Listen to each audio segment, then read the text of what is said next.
আসসালামু আলাইকুম ৰাহমাতুল্লাহ। আজি আমি শিকিম জাহান্নামৰ পৰা বাচিবলৈ কি দোৱা পঢ়িব লাগে।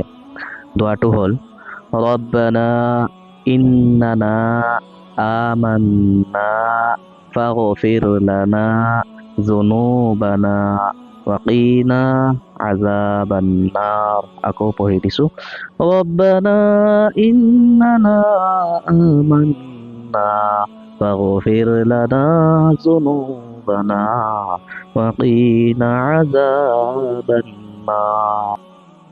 হে আমাৰ আল্লাহ, আমি আপোনাৰ ওপৰত বিশ্বাস ৰাখিছোঁ। এতিয়া আমাৰ গুনাহ মাফ কৰক আৰু দুজখৰ আজাবৰ পৰা ৰক্ষা কৰক। যদি ভিডিঅ'টো চাই আপুনি কিবা শিকিব পাৰিছে, যদি ভাল লাগিছে তেনেহ'লে লাইক কমেণ্ট ছাবস্ক্ৰাইবটো পাহৰি নাযাব।